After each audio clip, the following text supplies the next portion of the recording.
చేరి వచ్చిన ప్రియులైన తమ్ముళ్ళకి, చెల్లెలకి, అక్కయ్యలుంటే అక్కయ్యలకి, అందరికీ పేరు పేరున శుభాభివందనములు తెలియజేస్తూ ఉన్నాను. ప్రియమైనటువంటి దేవుని వారలారా, దేవుని కృపను బట్టి చివరి మాసము మంచి మాటలను మనం ధ్యానించగలిగాం, నేర్చుకోగలిగాము అని నేను నమ్ముచున్నాను. ఇక ఈ దినము మనం నేర్చుకోబోయేటువంటి మరొక ప్రాముఖ్యమైనటువంటి అంశం ఏంటి అనంటే, మనందరికీ సుపరిచితమైనటువంటి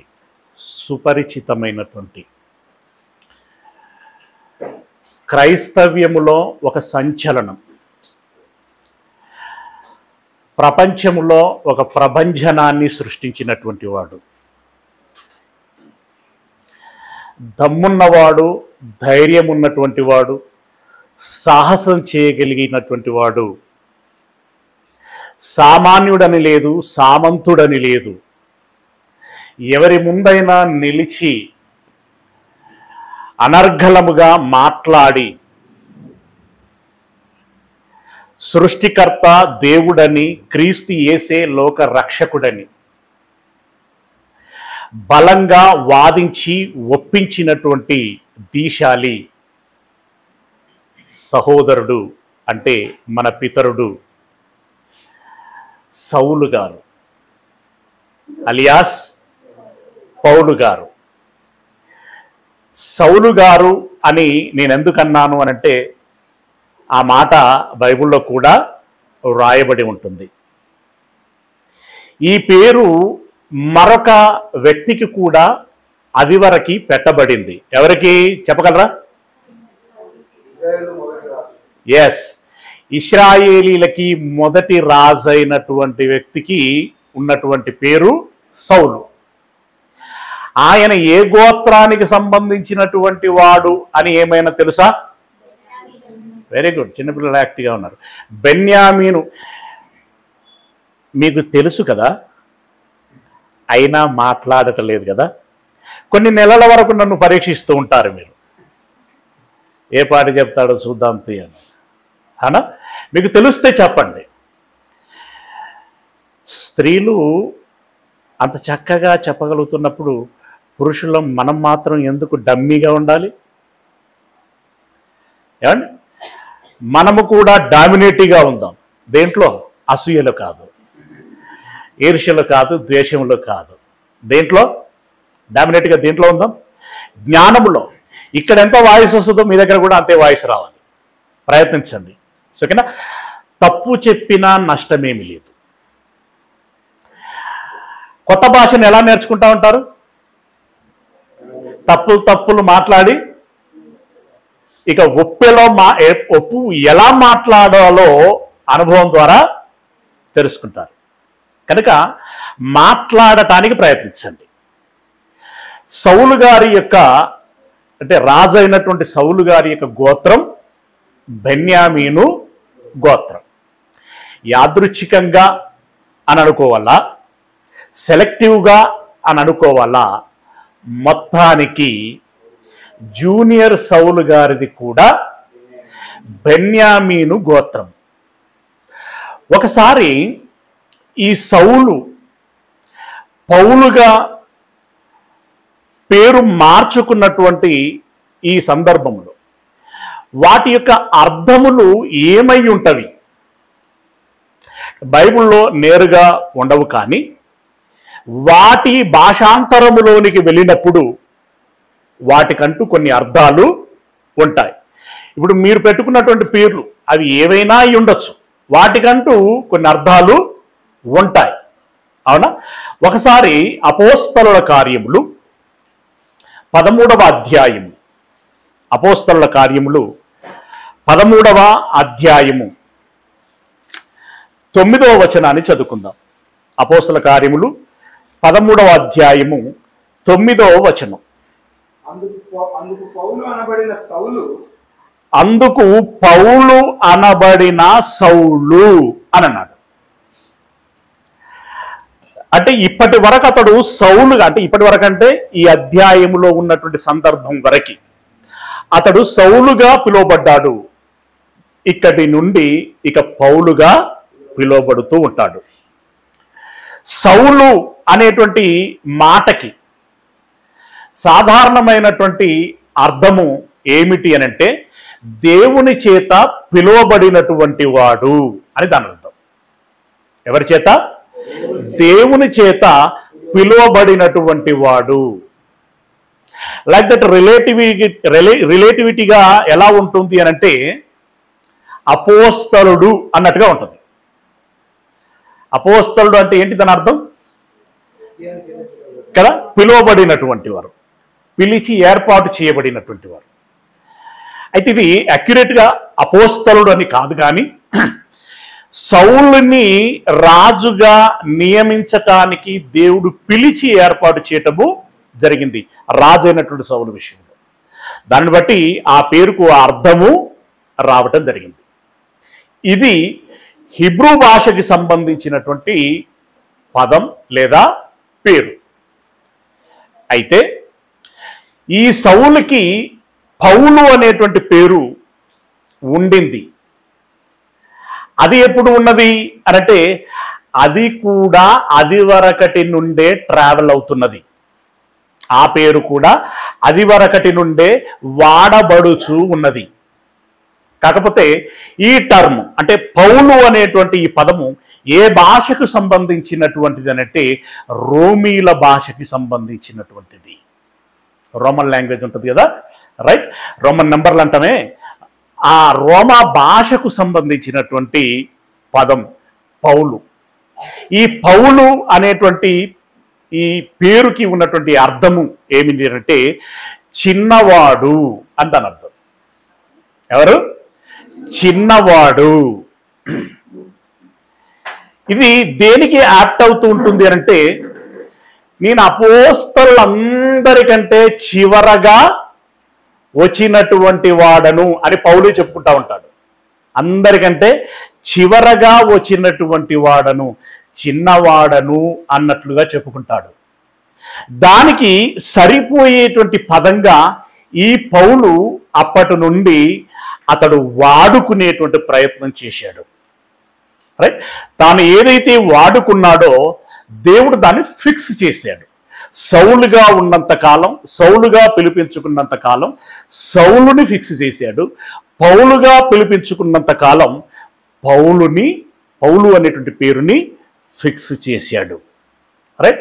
ఇప్పుడు సౌలు అని పిలిచిన నష్టమేమి లేదు, పౌలు అని పిలిచిన నష్టమేమి లేదు. కానీ మనం సదరు వ్యక్తిని రెస్పెక్ట్ చేయాలంటే నన్ను పలాని పేరు మీద పిలవండి అని తాను అంటున్నప్పుడు మనం ఏ పేరుతో పిలవాలండి? మనకి ఇష్టం వచ్చిన పేరుతో పిలవచ్చా? తాను కోరుకున్నటువంటి పేరుతో పిలవచ్చా? తాను కోరుకున్నటువంటి పేరుతో పిలవటం అనేటువంటిది గౌరవం, మర్యాద. రైట్?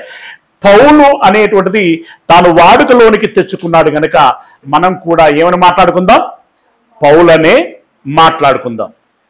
సరే, ఈ పౌలు సౌలుగా ఉన్నప్పుడు ఏ గోత్రమునకు సంబంధించినటువంటి వాడు అంటే ఇందాకనే మాట్లాడుకున్నాం. ఏ గోత్రానికి సంబంధించినటువంటి వాడు? బెన్యామీను గోత్రానికి సంబంధించినటువంటి వాడు.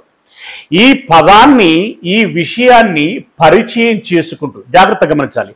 బెన్యామీనీయుడు అనంటే ఏ జాతికి సంబంధించినటువంటి వాడని దాని అర్థం. బెన్యామీనీయుడు అనంటే ఏ గోత్రమును సూచిస్తున్నది? బెన్యామీను గోత్రముని సూచిస్తున్నది కదా. ఈ బెన్యామీను గోత్రము 12 గోత్రాలలో ఒక గోత్రం. ఈ 12 గోత్రముల వారిని అందరినీ కలిపి ఏమని పిలిచారు అంటే, ఇక్కడ ఖాళీ చైర్స్ అటు ముందు పెట్టేటువంటి ప్రయత్నం చేయండి. అలాగే కింద కూర్చోగలము అనుకునేటువంటి వారు దయచేసి పిల్లలు సహకరించాలి. కింద కార్పెట్లో కూర్చోండి. చిన్న మీద ఇంకా ముందు జరగండి. అరే ముందు జరగండి, అన్నయ్యలను కూర్చోండి. కొంచెం ముందు 3 చైర్లు ఉన్నాయి, దాన్ని ఉపయోగించుకునేటువంటి ప్రయత్నం చేయండి. It's okay, right. ఈ పౌలు తనను గురించి పరిచయం చేసుకుంటున్నాడు. ఆయా సందర్భాలలో వారికి చెప్పుకుంటున్నాడు. ఏమని తనను గురించి తాను చెప్పుకుంటున్నాడు అని కనుక మనం ఆలోచించినట్లయితే చక్కని మాట. ఫిలిప్పీలో రాసినటువంటి పత్రిక 3వ అధ్యాయం,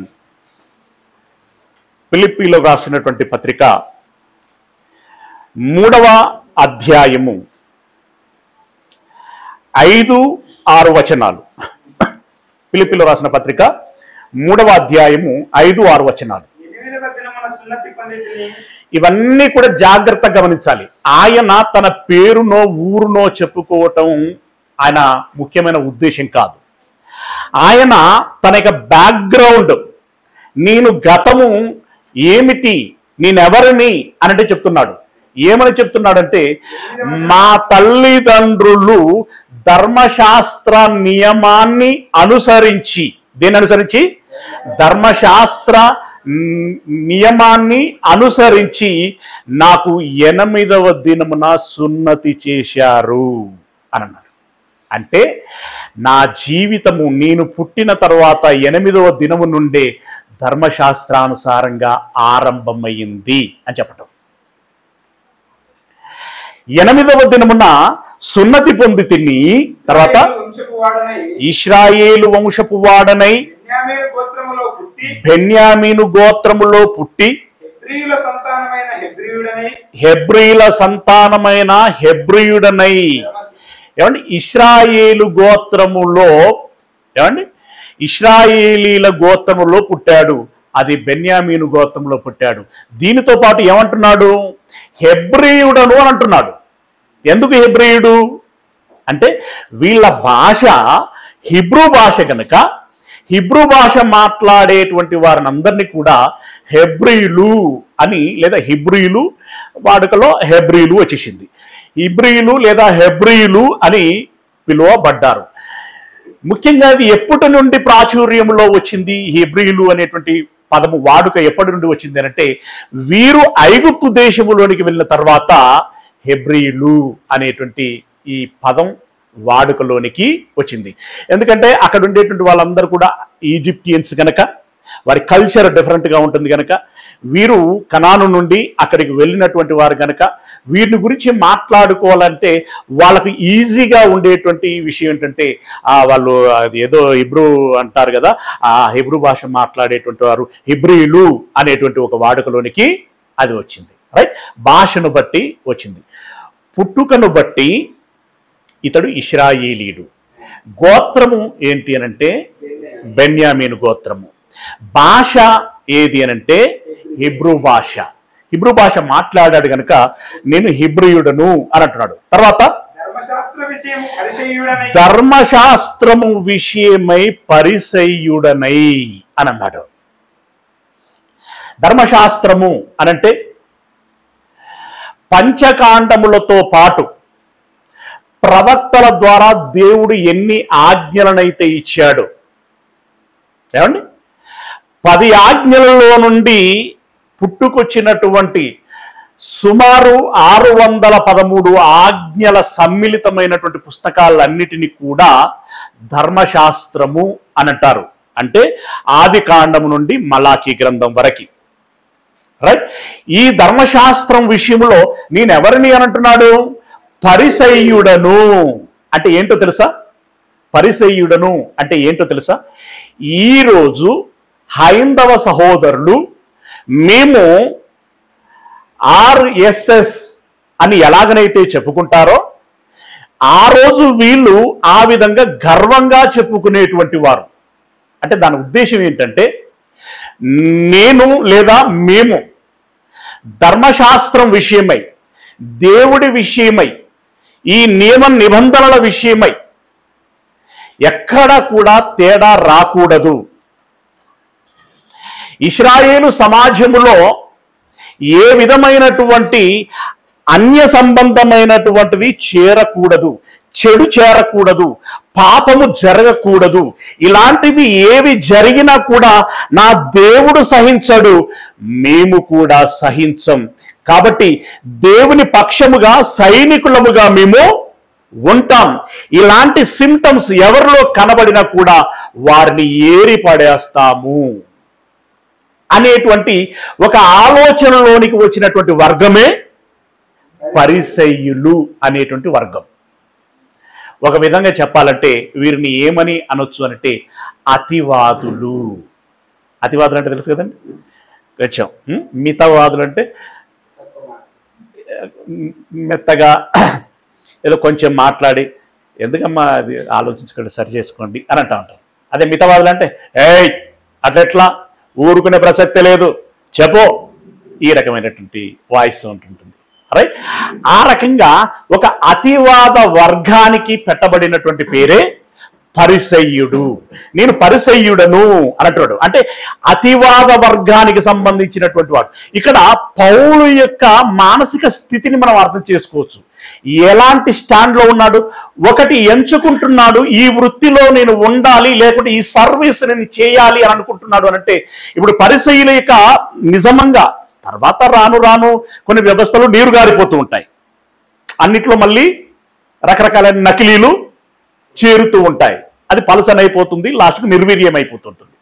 అది కాదు కానీ ఆ ప్రారంభమైనటువంటి ఉద్దేశం నిజంగా పౌలు గారు అప్పుడు ప్రారంభమైనటువంటి సమయంలో పరిసయ్యుల తెగ చాలా బలంగా ఉన్నటువంటి తెగ ధర్మశాస్త్రం విషయంలో. ఇప్పుడు బలంగా ఉన్నారు అనంటే అందులో ప్రత్యేకంగా పౌలు గురించి మనం ఆలోచించినప్పుడు, నేను ధర్మశాస్త్రాన్ని అనుసరించి నిష్టమైనటువంటి భక్తి కలిగినటువంటి వాడనై ఉండాలి, అలాగే ఇశ్రాయేలు సమాజం అంతట్లో కూడా అలాంటి వారే ఉండులాగున నేను కృషి చెయ్యాలి అనేటువంటి ఇంటెన్షన్తో ఉన్నాడు. అంటే ఎవరినో గద్దించటం, హెచ్చరించటం, ఎవరినో తిట్టటం, కొట్టటం ఇది మాత్రమే కాదు, నేను ఉండాలి, నాతో పాటు వారు ఉండులాగున చెయ్యాలి అనేటువంటి ఒక బలమైనటువంటి పాజిటివ్ ఒపీనియన్ కలిగినటువంటి వాడు. రైట్. ఇప్పటి వరకు అతడు ధర్మశాస్త్రమును అనుసరించే నడుచుకోవటానికి ప్రయత్నం చేస్తున్నటువంటి వాడు. తర్వాత ఏమన్నాడు? ఆసక్తి విషయము. ఇక నాకు హ్యాబిట్ ఏంటంటే, ఆసక్తి మీన్స్ హ్యాబీ కదా, హ్యాబీ. మీ హ్యాబీలు ఏంటి అని అంటే మామూలుగా మనం చెప్తుంటాం, పుస్తక పఠనం, కొన్ని ఆటల పేర్లు చెప్తుంటారు, పాటల పేర్లు చెప్తుంటారు, రకరకాలైనటువంటి ఇష్టాలు చెప్తూ ఉంటారు. నా ఇష్టం ఏంటంటే ఇక్కడ చెప్తున్నటువంటి మాట, ఆసక్తి విషయమై సంఘమును హింసించువాడను అని అన్నాడు. ఏ సంఘం? క్రైస్తవ సంఘం.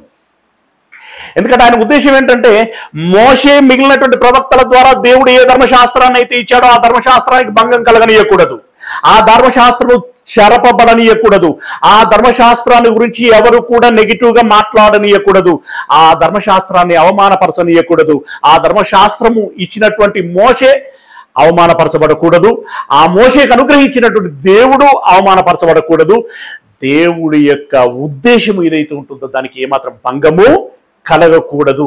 అందుకోసము ఈ ధర్మశాస్త్రము విషయములో ఇది కాదు అని మరొక వర్షన్ ఎవరు తీసుకొచ్చినా కూడా ఊరుకునే ప్రసక్తే లేదు. హింసిస్తాను.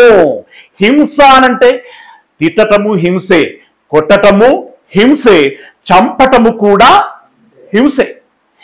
దేనిలో నేను నెరవను, ఆ పని చేయటాన్ని నేను ఎంతో ఆసక్తిగా ఇష్టపడతాను, ఆ పని చేయటము నేను ఎంతో గర్వంగా ఫీల్ అవుతాను, ఆ పని చేయటానికి నేను ఎప్పుడు ముందు ఉంటాను. ఎందుకు ఆయన గర్వంగా ఎందుకు ఫీల్ అవుతున్నాడంటే, ఆయన ఉద్దేశంలో నేను నా దేవుని ఇష్టాన్ని నిలబెడుతున్నాను, కాపాడుతున్నాను, నేను ఒక కాపరిని, నేను ఒక సోల్జర్ని, సైనికుడను. నేను ఇది చేయటానికి నేను ఎక్కడ సిగ్గుపడను, నామోషిపడను. ఎందుకు ఇలా చేస్తున్నారు అంటే నేను అస్సలు నామోషిపడను, పైగా నేను గర్వపడతాను. I'm a soldier. ఎవరికి అంటే ధర్మశాస్త్రానికి. అలా ఆయన చెప్తున్నటువంటి విషయం, ఆసక్తి విషయము సంఘమును హింసించువాడనై ధర్మశాస్త్రం వలన అయినటువంటి నీతి విషయమై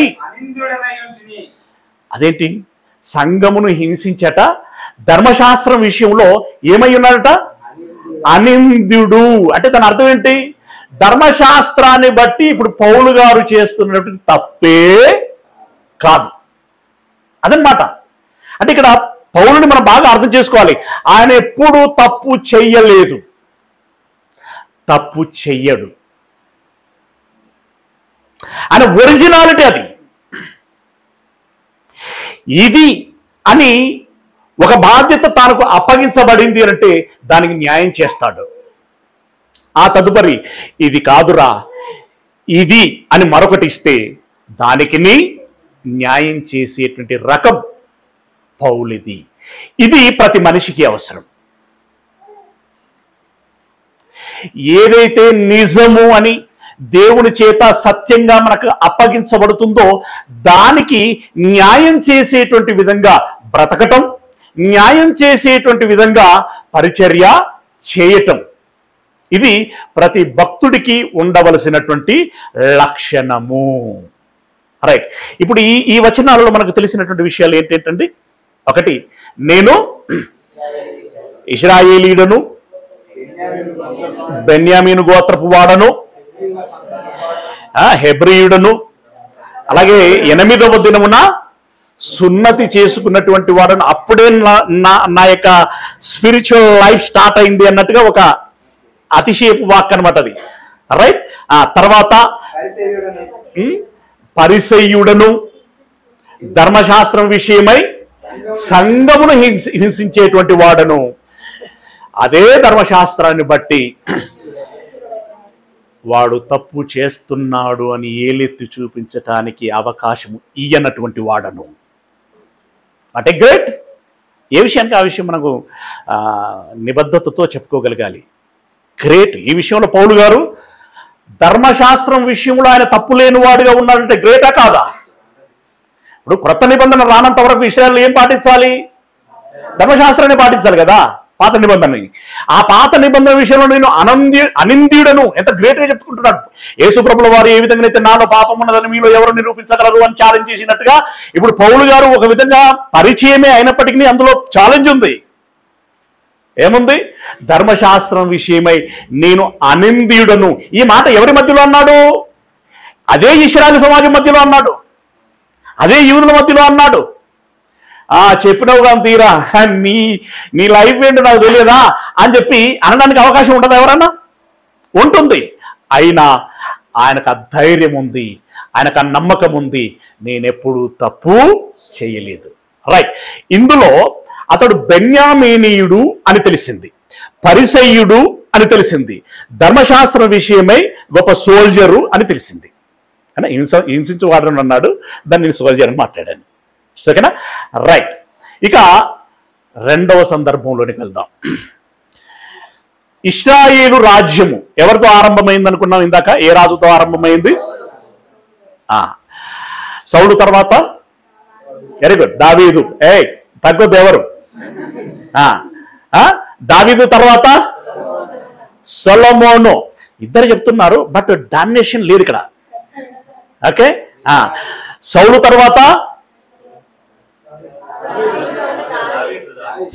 తర్వాత వెరీ గుడ్ దావీదు తర్వాత సొలొమోను తర్వాత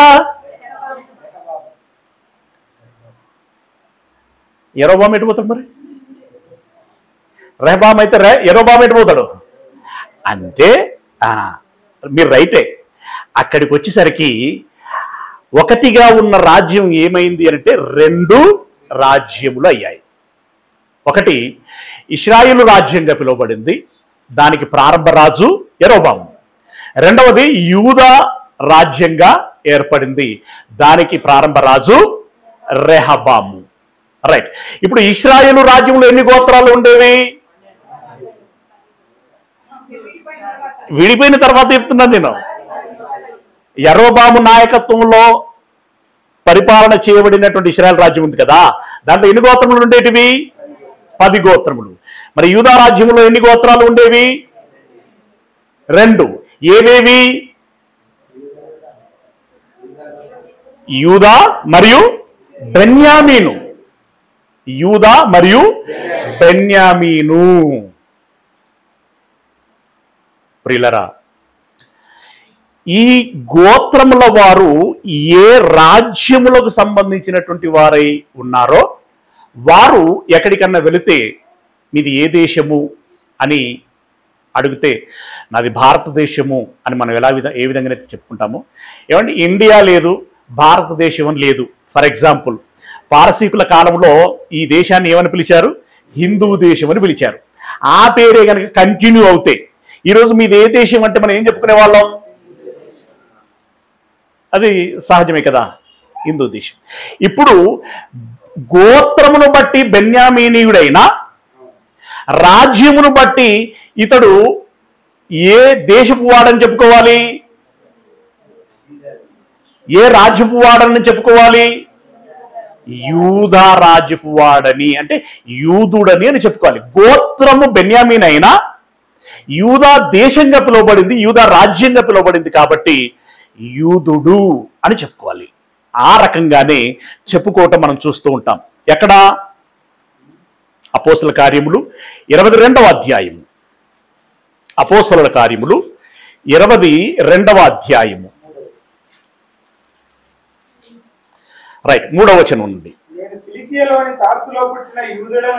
నేను కిలికియలోని తార్సులో పుట్టినటువంటి యూదుడను. అంటే ఇది కిలికియా అనేటువంటి ప్రాంతము పశ్చిమాసియా, యూరప్ తూర్పు భాగము ఏదైతే ఉంటుందో ఆ ప్రాంతం అంతా కూడా కిలికియా అనేటువంటి ప్రాంతంగా పిలువబడేటువంటిది. అందులో తార్సు అనేటువంటి ఒక పట్టణం ఉంది. ఆ పట్టణ వాస్తవ్యుడు ఈ పౌలు గారు. రైట్. నేను కిలికియలోని తార్సులో పుట్టిన యూదుడను. అయితే అంటే ఇప్పుడు ఈ సెంటెన్స్ లో ఇప్పుడు అతడు ఎవరని తెలిసిపోయింది? యూదుడు. Okay, very good. తర్వాత అయితే అంటే ఇది ఎందుకు చూపిస్తున్నాను మీకంటే, మీరు ఎప్పుడైనా బైబిల్ చదివినప్పుడు పాయింట్అవుట్ చేసి ఉంటారనుకుంటున్నాను. చదివిన వారు ఏం చేయరు, చదివిన వారు పాయింట్అవుట్ చేస్తారు. అక్కడేమో బెన్యామీను అని అన్నాడు, ఇక్కడేమో యూదుడను అని అన్నాడు. ఇంతకీ పౌలు గోత్రము బెన్యామీను గోత్రమా యూదా గోత్రమా అనే క్వశ్చన్ వస్తుంది. ఏం సిస్టర్? వస్తుంది కదా, న్యాచురల్గా వచ్చి ఉంటుంది. అది రాకూడదు, అది మీకు తెలియాలి. రైట్. యూదుడను. తర్వాత అయితే ఈ పట్టణములో ఇట్స్ వెరీ ఇంపార్టెంట్. పౌలుకి బలమైనటువంటి బీజం ఎట్లా పడింది? ఎందుకు అంత కాన్ఫిడెన్షియల్ గా ఆయన మాట్లాడగలుగుతున్నాడు? ఎందుకంత ధైర్యంగా మాట్లాడగలుగుతున్నాడు? ఎందుకు ఆయన సామంతుడు అని లేదా సామాన్యుడు అనేటువంటి వ్యత్యాసము లేకుండా న్యాయాధిపతుల ముందు సహితం, అంటే ప్రధాన జడ్జీలు ఉంటారు కదా, అలాంటి వారి ముందు సహితము వాదించి తన వాదనే నిజమని నిగ్గు తేల్చినటువంటి వాడు ఆయన. అంత పట్టు ఆయనకి ఎక్కడ వచ్చిందంటే ఆయన చేసినటువంటి శిష్యరికం. శిష్యరికం అంటే ఏంటంటే, గురువు గారు ఏదైతే చెబుతారో, ఏదైతే నేర్పిస్తారో తూచా తప్పకుండా అభ్యాసము చేసి నడుచుకునేటువంటి వాడు అసలు సిసలైనటువంటి శిశువు యొక్క లక్షణం. మీరంతా ఎవరు? శిష్యులు. ఎవరి శిష్యులు? ప్రధాన గురువు మన యేసయ్య. నన్ను అసిస్టెంట్ అనుకుంటే ఓకే, సంతోషపడతాను. అది కూడా కాదనుకుంటే it's okay, your wish. Right. మన ప్రధాన గురువు యేసయ్య. ఆయనకి అప్పటి గురువు ఎవరయ్యా అంటే గమలీయేలు. ఆయన ధర్మశాస్త్ర కోవిదుడైన, ధర్మశాస్త్ర కోవిదుడు అంటే కొన్ని పదాలు అర్థం కావని మళ్ళీ నేను మాట్లాడాల్సి వస్తుంది అన్న. కొన్ని పదాలు అంటే నాకు ఎప్పటికీ ఇది వచ్చే కాంప్లైంట్లు. అవి గ్రాంధిగా మాట్లాడతాడు, అందులో కొన్ని పదాలు మాకు అర్థం కావు. ధర్మశాస్త్ర కోవిదుడు మీన్స్ ధర్మశాస్త్రంలో సమగ్రమైనటువంటి అవగాహన కలిగినటువంటి వాడు, జల్లెడ పట్టినటువంటి వాడు ఆయన.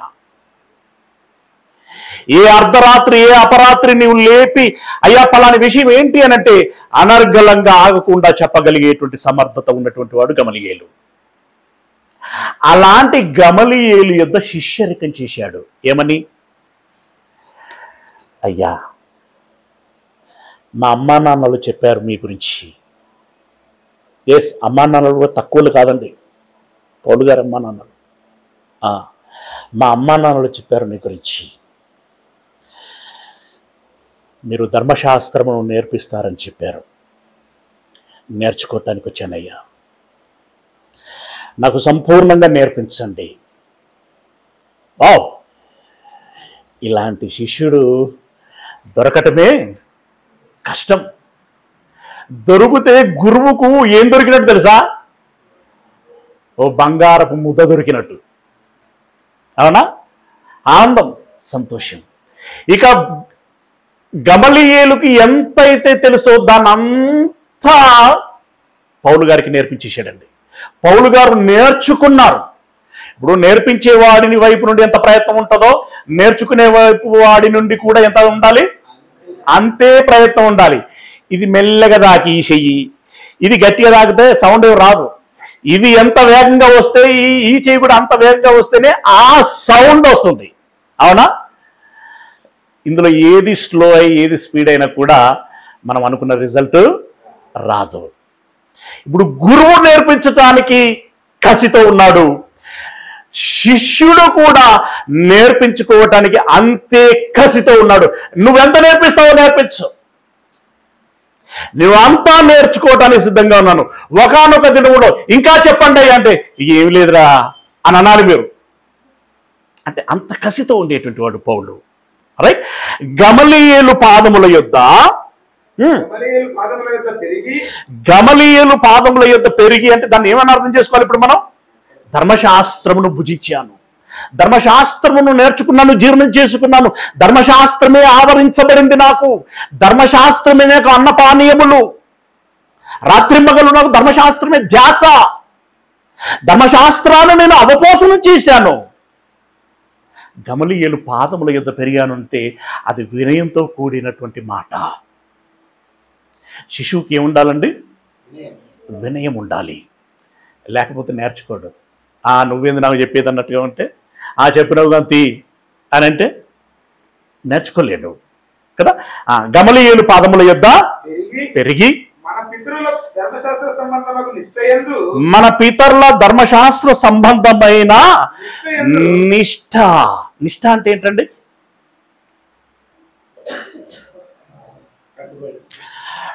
భక్తి శ్రద్ధలతో ఏమాత్రము పొరపొచ్చలేకుండా, అంటే గాడి తప్పకుండా ఉన్నది ఉన్నట్లుగా 100%,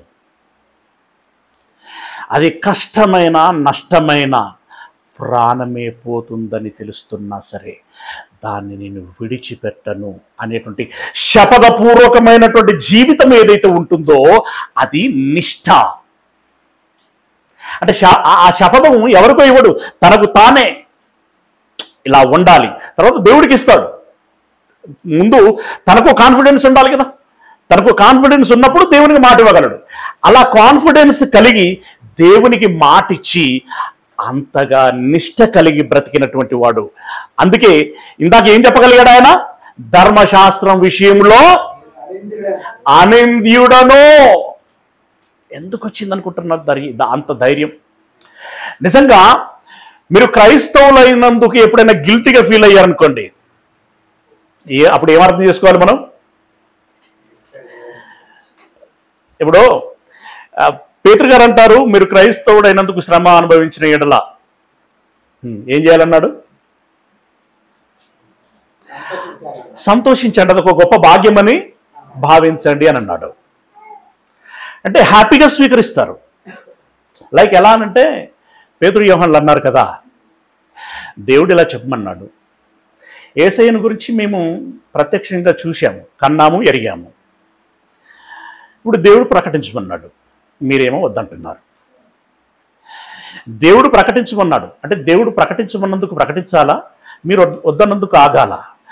మేము కన్న వాటిని విన్న వాటిని ప్రకటించకుండా ఉండలేము అని అన్నారు.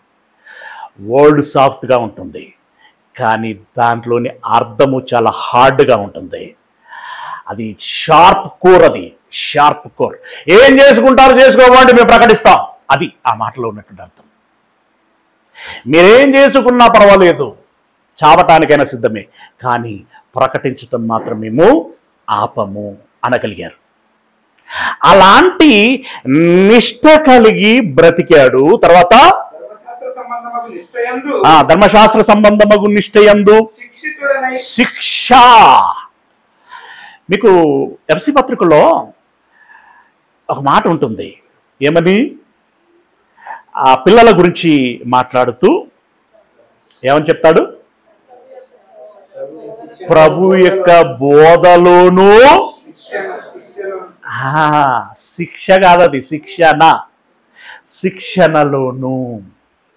అంటే ఇప్పుడు చెప్పండి, శిక్షణ పౌలు గారికి మాత్రమే అవసరమా, మనకు కూడా అవసరమా? మనకు కూడా అవసరం. పౌలు ఏ విధంగానైతే శిక్షణ పొందాడో మనము కూడా శిక్షణ పొందితే మనమును ఎవరి వలె ఉండగలం? పౌలు వలె ఉండగలం. పౌలు వలె ఉంటే ఏం చేయగలం?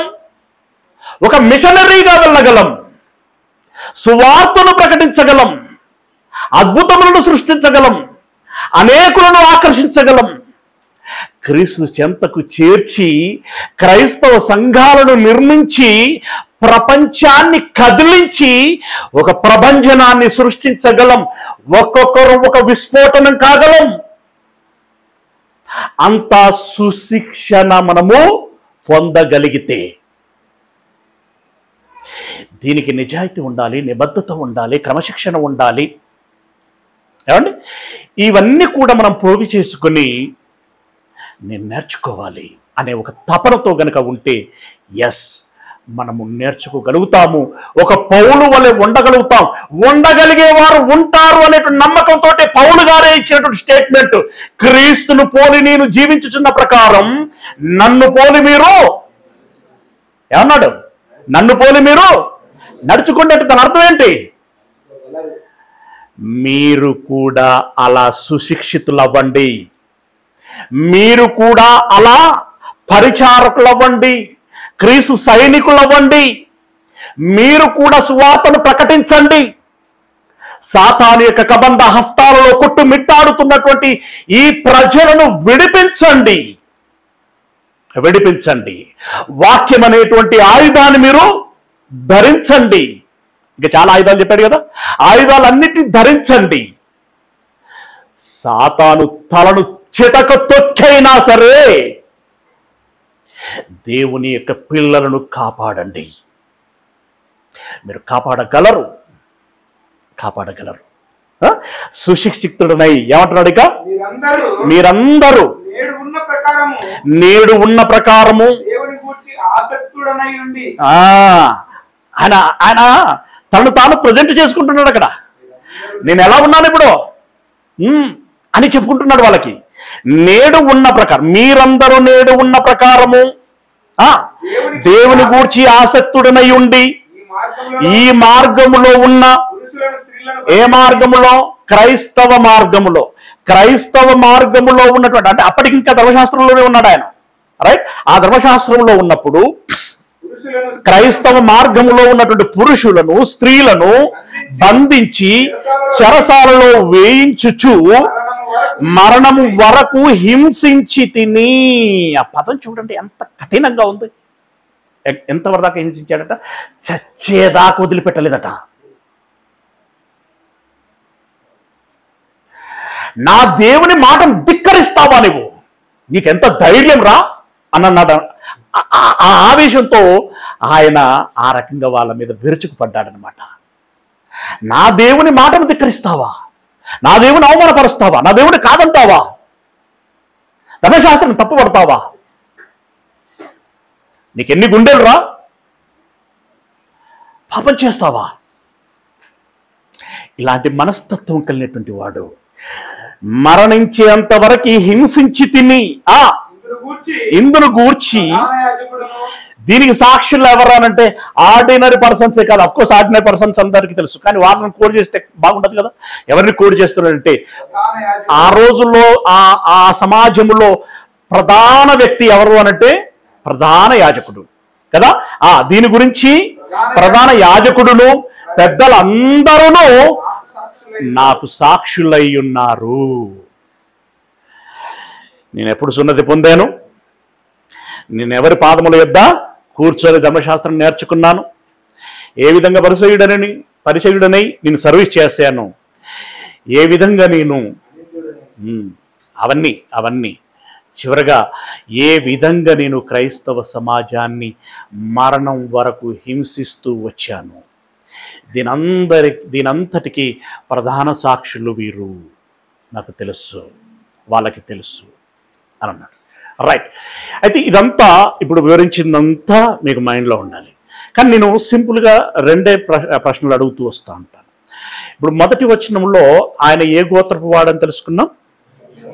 బెన్యామీన్ గోత్రపు వాడు. ఇప్పుడు ఈ మాటలో ఏ దేశపు వాడని తెలుసుకున్నాం? యూదా దేశపు వాడు.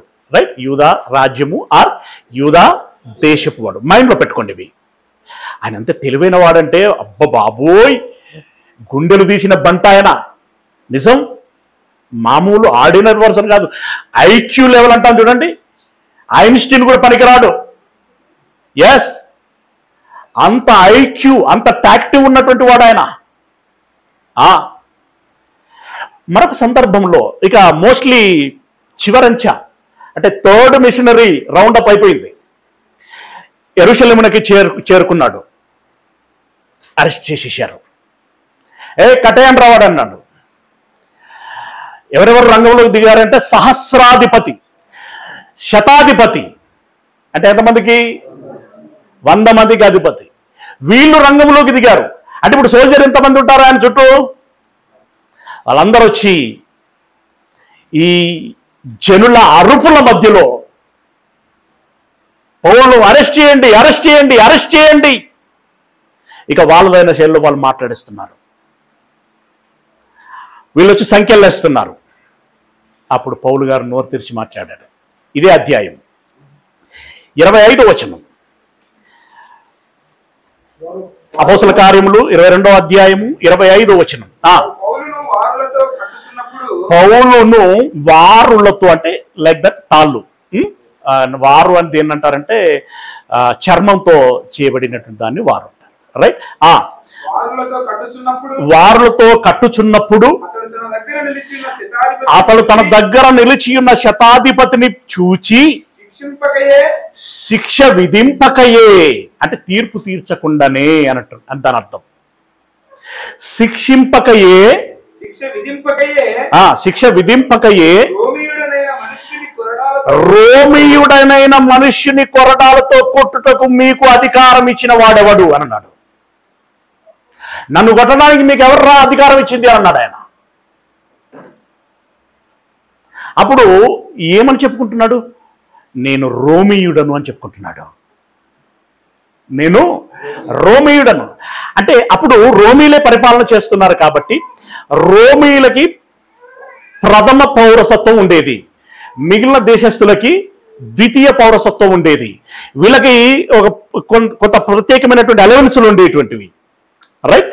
దాన్ని బట్టి అతడు అంటున్నాడు, రోమీయుడైన నన్ను తీర్పు తీర్చకయే శిక్షించదరా? ఎవరు మీకు చెప్పింది? ఎలా నన్ను శిక్షిస్తారు అని చెప్పి ఆ శతాధిపతిని నిలదీశాడు.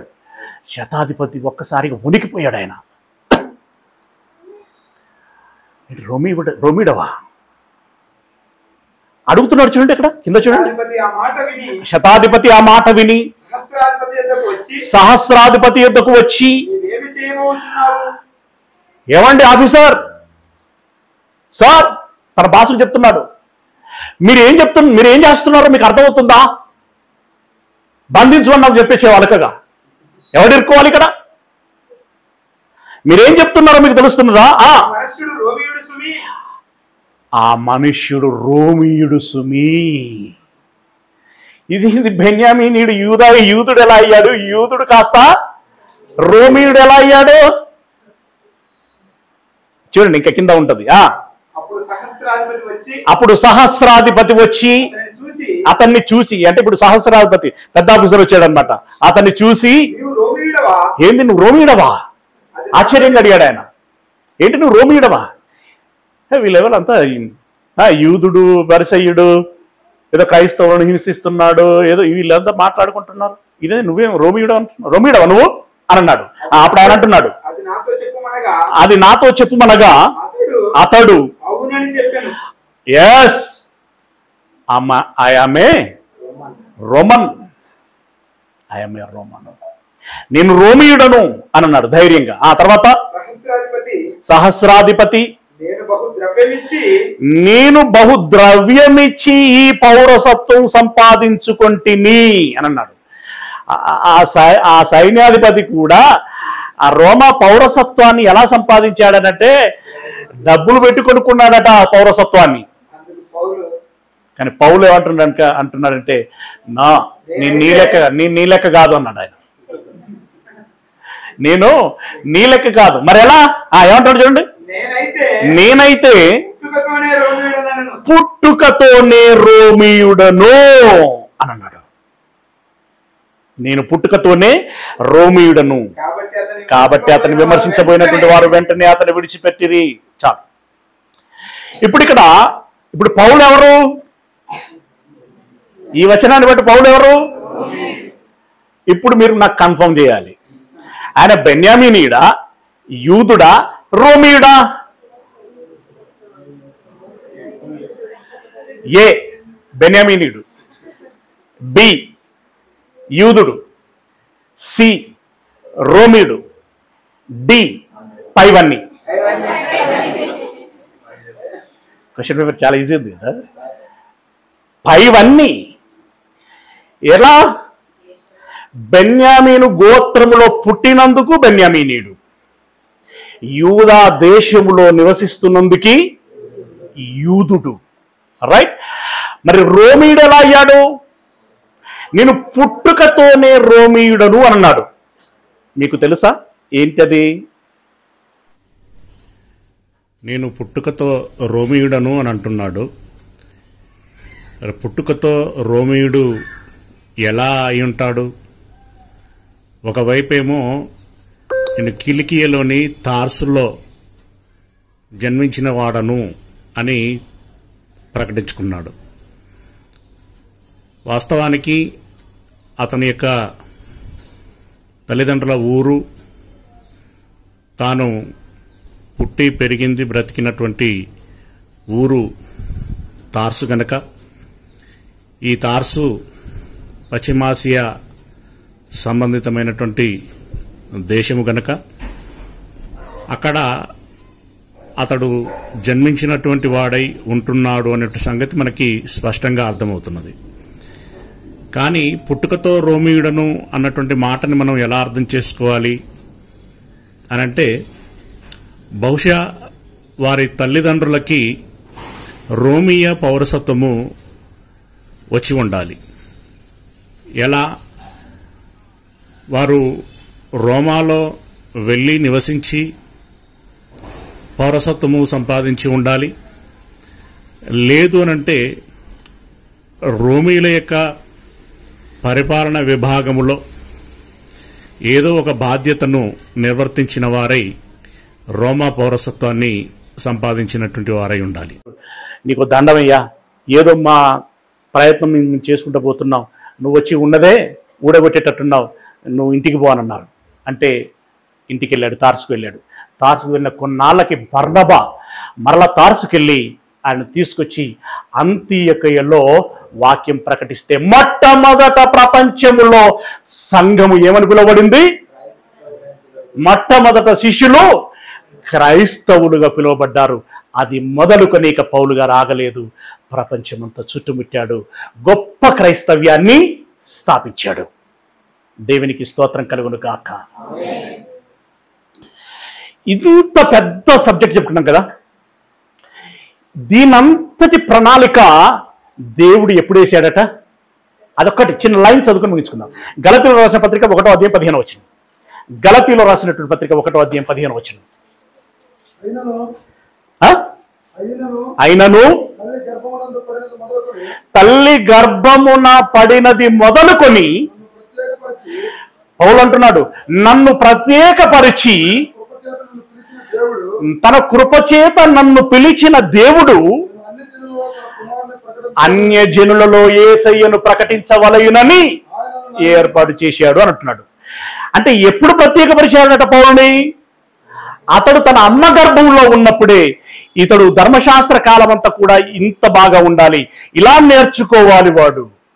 ఆ తర్వాత ఇదిగో ఈ సందర్భాన్ని బట్టి అతడు క్రైస్తవుడిగా మారాలి.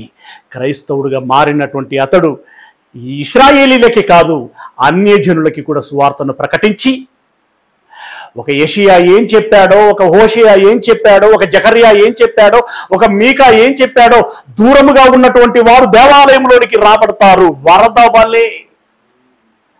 అలా రప్పించటానికి పౌలు పాత్రుడవ్వాలని దేవుడు ఆ రోజే ఎరిగి పౌలుకు చెప్పినటువంటి మాట, పౌలు చేత చేయించినటువంటి కార్యం గనుక ప్రియులరా, పౌలును గురించి దేవుడు ఏ విధంగానైతే ఒక సంకల్పం కలిగి ఉంటాడో, మనలను గూర్చి కూడా తప్పకుండా ఒక సంకల్పము కలిగి ఉంటాడు. నా గురించి, నీ గురించి, నీ గురించి, నీ గురించి, నీ గురించి, ఇలా ఎంతమంది అయితే ఉన్నామో మనందరి పట్ల దేవునికంటూ ఒక సంకల్పం, ఒక చిత్తం, ఒక ఉద్దేశము, ఒక కారణము ఉంటుంది. ఆ కారణమును గుర్తెరిగి ఆ ప్రకారంగా మనం బ్రతికి ఈ జన్మకి, ఈ బ్రతుకుకి, ఈ జీవితానికి సార్థకత చేసుకునేటువంటి ప్రయత్నం చేయాలి. ఇప్పుడు మనకు పౌలు ఒక రోల్ మోడల్ అవ్వాలి. పౌలుని మనం ఆదర్శంగా తీసుకొని పౌలు చేసినట్టుగా మనం చేయగలగాలి. పౌలు ఏ విధంగానైతే కాన్ఫిడెన్షియల్గా ఏమన్నాడు ఆయన? మంచి పోరాటం నేను పోరాడి తిని, నెక్స్ట్ నా కోసం